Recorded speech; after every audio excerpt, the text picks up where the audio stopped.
Today, we're rocketing into hyperspace to dissect Guardians of the Galaxy Volume 2. Was it a worthy sequel that captured the lightning in a bottle of the first film, or did it crash and burn on re-entry?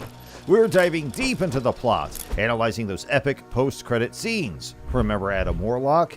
And seeing if Baby Groot's teenage phase is as angsty as ours was. Director James Gunn wasn't kidding around when he said this movie would be a wild ride. Not only did he deliver a stellar space adventure, but he also threw 5 bonus scenes at us during and after the credits just for kicks.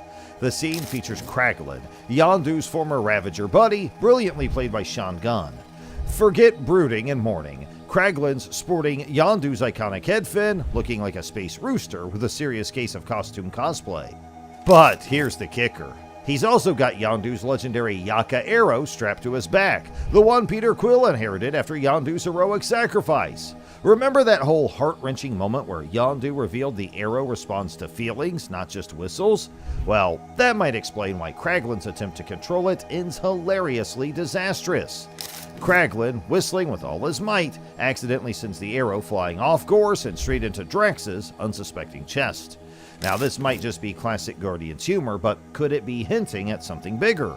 With a third Guardians movie on the horizon, might Kraglin be stepping up as Yondu's successor? After all, he's got the fin, the arrow, and a definite knack for comedic chaos. Only time will tell, but one thing's for sure, James Gunn knows how to leave us wanting more space opera goodness. The Guardians may have saved the day, but the end credits of this movie are just getting warmed up. Leading the charge is Sylvester Stallone, Stakar Ogord, looking every bit the grizzled space captain. But he's not alone. This scene throws a whole new cast of characters at us, all with their unique Ravager swagger. First up, we've got Charlie 27, a towering figure played by the legendary Ving Rhames. Then there's Martinez, with a face that you might recognize. That's Michael Rosenbaum, who once chilled us to the bone as Lex Luthor in Smallville. But he's traded his villainous ways for a Ravager's life. And who's that fierce beauty beside him? Why, that's Michelle Yeoh, a martial arts legend taking on the role of Alita. This crew is basically a blast from the past. In the 1960s comics, they were the original Guardians of the Galaxy, a legendary team led by a guy named Starhawk. Sound familiar? That's Stakar's comic book alias, and it hints at some seriously cool potential for future movies. Starhawk's comic book adventures involve mind-bending time travel, reliving his life over and over again. Could this be a hint of what's to come for the Guardians on the big screen? Speaking of intriguing characters, let's keep an eye out for the red-skinned dude named Kruger. Notice how he's channeling some serious mystical energy? That's not a coincidence. In the comics, Kruger is deeply connected to Doctor Strange, even succeeding him as the Sorcerer Supreme. Now let's talk about the big cheese, Stakar himself. While the movie portrays him as a tough-as-nails Ravager captain, the comics reveal a much richer history. Starhawk wields incredible cosmic power, making him a force to be reckoned with. We don't know if the third Guardians movie will explore this side of him, but director James Gunn has hinted at a bigger role for these characters. And hey, who can forget the surprise voice cameo of Miley Cyrus's Mainframe? Even though she only gets one line here, Gunn seems to be a fan, so maybe there's more to come for this cybernetic wonder. But wait, there's more! As the credits roll on, things take a dramatic turn. We find Aisha, the golden leader of the Sovereign, fuming over her defeat at the hands of the Guardians. And she's not one to take betrayal lightly, and revenge is clearly brewing. In a scene dripping with icy determination, we see her overseeing a golden birthing pod. A faint heartbeat pulses within, and Aisha utters a name that sends shivers down the spines of comic book fans: Adam. This, my friends, is a major tease for Adam Warlock, a cosmic powerhouse destined for greatness. In the comics, he's known as Him, a genetically engineered being created by a group of scientists to be the pinnacle of human evolution. Aisha, however, seems to be taking a different approach. Here, she's the one pulling the strings, crafting Adam as the ultimate weapon for the Sovereign, a being designed to surpass even their own superior race. This twist throws a wrench into Adam Warlock's origin story. Director James Gunn even admitted that his previous Easter egg hinting at Adam in the first Guardians movie was a bit of a misstep. Here we see a more direct approach, with Aisha playing God and creating a potential future nemesis for the Guardians. One thing's for sure, the introduction of Adam Warlock opens a whole new chapter in the Guardians of the Galaxy saga, and with James Gunn at the helm, we can expect a wild ride filled with cosmic battles, unexpected alliances, and maybe even a dash of time travel courtesy of Starhawk.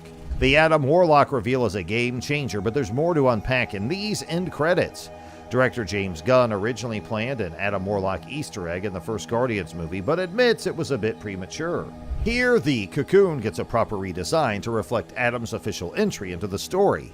In the comics, Adam Warlock is a heavyweight. He's intricately linked to the Infinity Gems, those cosmic singularities that Thanos spent half the universe collecting. Gunn actually considered including him in this movie, but with so many characters and storylines already juggling for screen time, he wisely decided against overloading the narrative. Don't fret, Warlock fans. While he'll likely skip the Infinity Wars movies, he is confirmed for Guardians of the Galaxy Volume 3. Now, one last thought on Aisha's little science project. Remember that awkward moment early in the film where she hinted at experimenting with Peter in a more, traditional way? Well, this old-fashioned approach never materialized, and what if, just what if, Aisha somehow managed to snag some of Peter's DNA during their less than pleasant encounter? We do learn in this movie that Peter's dad is a celestial, a powerful cosmic being, and this could be the missing piece Aisha needs to supercharge her sovereign formula. Peter Quill unknowingly fathering his future nemesis, Adam Warlock. This is pure speculation, of course, but it injects a fascinating wrinkle into the Star-Lord and Adam Warlock dynamic. Enough with hypothetical space babies. Let's get real. The fourth scene tackles a more relatable father-son dynamic. We find Peter locked in a hilarious battle of wills with Groot, who sprouted into a full-blown teenage nightmare. His room is a disaster zone. Vines everywhere, the stench of teenage rebellion hanging thick in the air. He throws out a sarcastic, "I am Groot," as Peter struggles to connect with his rapidly maturing tree son. They grow up so fast, don't they? Peter avoids inspecting Groot's room too closely. You might find some, well, let's just say that arboreal adolescence can be a messy business. Remember that cute little sapling just a few months ago? Well, now he's a full-blown teenager, complete with a messy room and a permanent case of teenage angst. Peter, bless his heart, tries to connect with his rapidly maturing tree son, but Groot's just throwing out sarcastic, "I am Groot," and generally making life difficult. Puberty's a universal struggle, even for intergalactic flora. The final scene throws a legendary cameo our way. Stan Lee, sporting his signature fishbowl helmet, is holding court with a group of fellas in some seriously high-tech spacesuits. These aren't your average Joes. They're Watchers, cosmic beings who observe all the action in the universe. Keen-eyed fans might remember Stan's earlier cameo, where he was telling these very same Watchers about his FedEx days. Remember his Captain America Civil War cameo? Well, here the Watchers are clearly over his rambling and just, well, peace out, leaving Stan stranded without a ride home. But here's a wild theory. What if Stan Lee is actually a Watcher himself? In the comics, there's a head Watcher named Uatu. Stan's cameos across the MCU are so frequent, it's like he's observing all these different superheroes. Maybe he wrote himself into the comics as a way to experience all the action firsthand. This theory actually has the blessing of James Gunn himself, so it might not be as crazy as it sounds. So, we're going to wrap up our video here. I hope you liked our video. If so, please make sure you like and share, and also please subscribe to our channel.